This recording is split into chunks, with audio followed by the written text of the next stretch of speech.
So big guy, 6'7". So the Denver Pioneers will get it back here to start the play on the right side of the field where we've seen a lot of the action today. And again, they get it inside, and held is Hakari, and the Lobos will get it back here as there was a hold on the play on the big guy. Lobos are going to have a throw in here on the right side. Let's see what they decide to do with it. And still looking for something to happen. Then they get it in, and it's stolen away quickly. And then Lobos managed to get it back. Keep the possession. A little back heel there with the runner going through is nice, good idea. But Denver was ready for that. And the goalkeeper kicks it way out of bounds, practically onto the road. That one went far. You can see he's determined to drive that ball to overcome the wind, and he put a lot into that. So now you can see in the foreground where one of the young gentlemen picks the ball up the ground and going to rein it in, but they bring a new ball into the field, and the Lobos will bring it in here. They'll get a throw in, looking for James on the right side, and then they'll get it over to the Pioneers, and then out of bounds it goes. It goes back to the Lobos. Let's see if they go with a quick start. Kind of missed the opportunity there, so they'll maintain possession.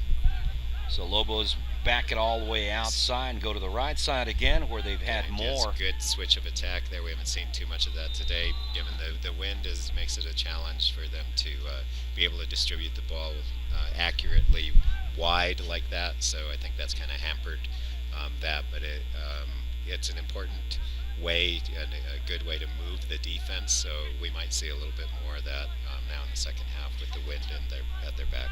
And Christopher Weehan went down there temporarily, gets up quickly for the Lobos, and then over here on this end, the Lobos manage to get it. James with the give and go, and back to him again.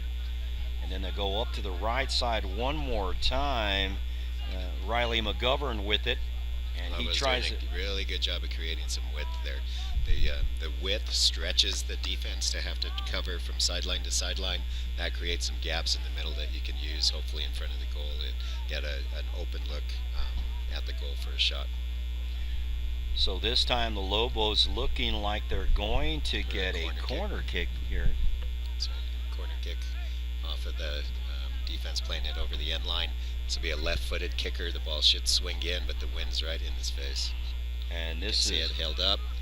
Chance to knot it down. Just didn't get it to the foot of anybody in red there. Lobos again trying to attack, and there's a falling shot here by James Rogers, and didn't get much on that. I think he was actually trying to put that on the goal, but he slipped as he was going down on that. Again, the Lobos are missing their most explosive attacking player in Calderon from Costa Rica, I'm not at all disappointed with the game. I'm just disappointed that I get a chance to see him play. I'm going to have to go down to Albuquerque to see him play because he's special.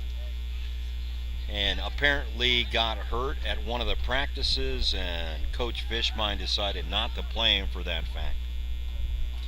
Ball goes all the way to the goalie, and in the spirit of, as you know, the spring season is for player development and players trying to define their roles.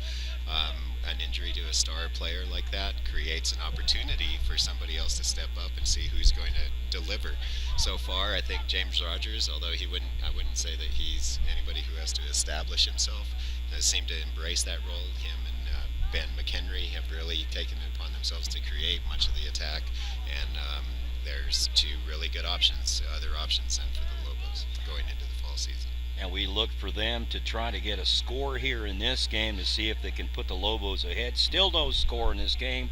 39 minutes still in the contest, and it continues to go back and forth between both of these clubs, and they've really played hard.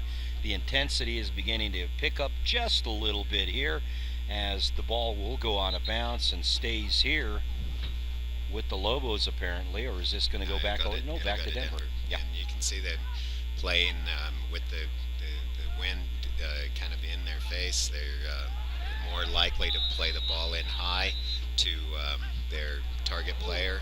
Oh, straight red. And now there is some extracurricular activities, and there's a red card, and James is going to have to be restrained here. And still James still in there trying to create some stuff. And now the big guy upset. And some kicks being thrown around here. Some players will be ejected for this one. It looks like James Rogers is going to go to the bench. And he had thrown a couple of kicks there after the whistle. I didn't really see what upset him so much in the first place, but apparently he deserved a red card on the first, but that didn't seem to end it. Pulling the card didn't deter him Not one bit from continuing. But now the Lobos play at a disadvantage. They can't replace him. They'll have to play with just 10 men, only 9 on the field. Denver will have the advantage, and we'll see how they use that advantage to try and win this game. And Theodore Riemann from the Denver Pioneers still out on the field, who received a couple of kicks from James, and he's still hobbling on the field at this point. So now a lot of pointing going on and motions running high. Well, just because they call it an exhibition game doesn't mean that it's going to be a nice game. Yes, indeed. And very intense from the beginning of this game, and it's just escalated. Yeah, no, it started out very intense, and it has only picked up from there. So again, the Denver Pioneers try to regroup here and try to get something to happen, as they'll back it out into the backfield here and try to regroup and get a play into the field. They're going to try to work the right side of the field now.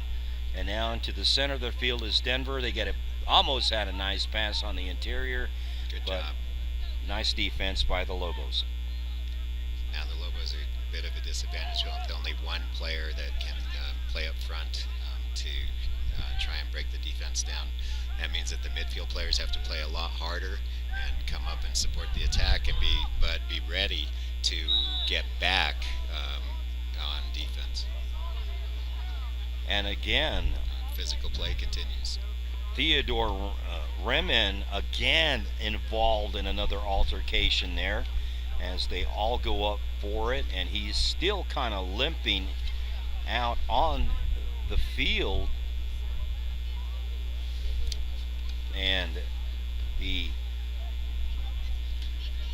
looks like Pioneers, Casey Esponda playing up top, kind of a bigger, stronger player, having to now be the one that is going to have to hold the ball and give the Lobos a little time to get more players involved. So a little bit of a change in the tactics for both sides. I would imagine that Denver now, with a man advantage, will look to possess the ball more and tire the Lobos out by making them chase the ball and spend more time on defense, and then find soft spots that they can attack in the defense. Lobos, on the other hand, will have to work really, really hard, get the ball in high, have somebody that can hold it and allow the players to come up, and in a fashion that they don't get exposed on defense. So the Pioneers with a kick and a shot. Nothing there, as it goes wide to the left by Taylor Hunter. Looks like the Lobos have changed the goalies too. Is that a different goalie? So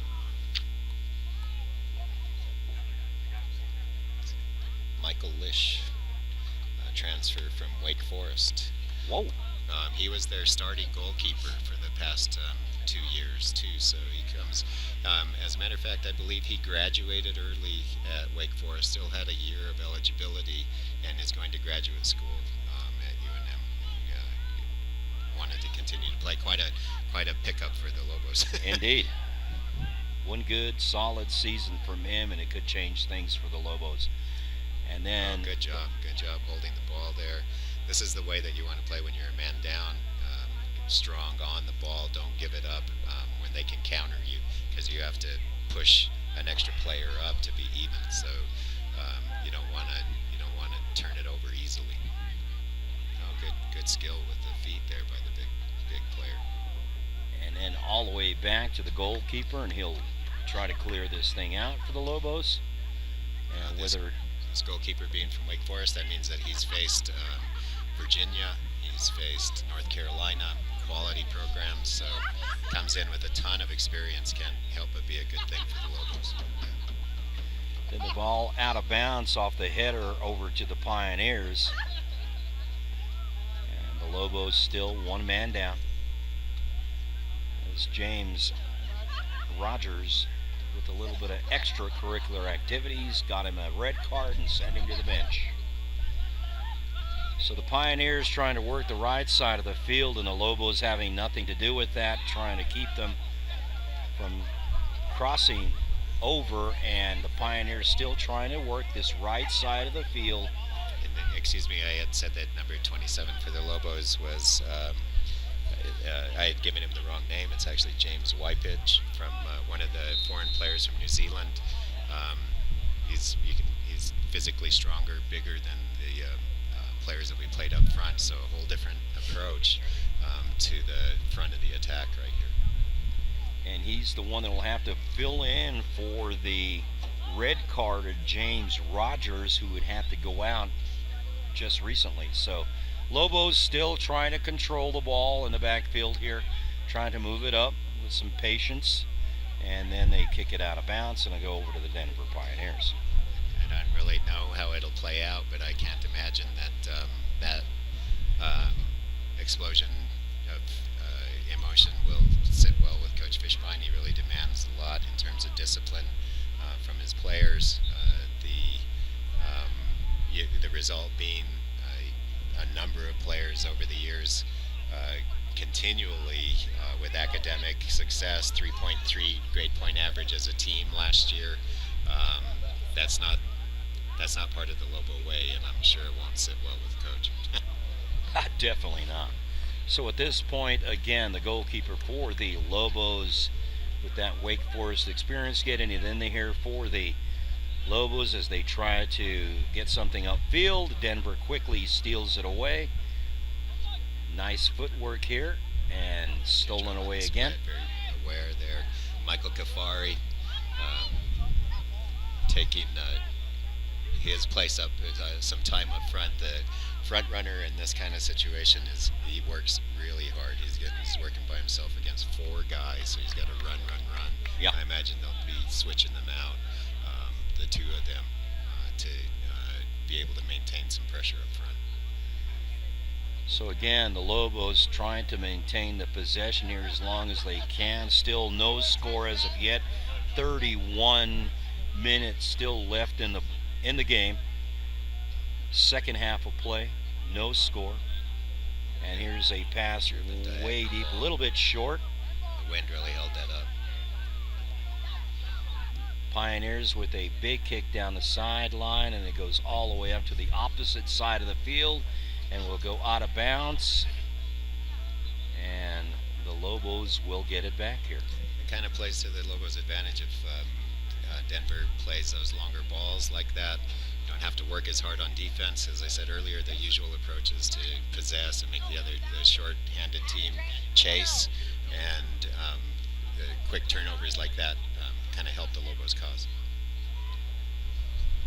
And again, Kafari playing tough up front, but outmanned here, and here comes the Pioneers, and one pass away. It goes all the way to the right side, Nice into cross. the center, and then tapped out of bounds.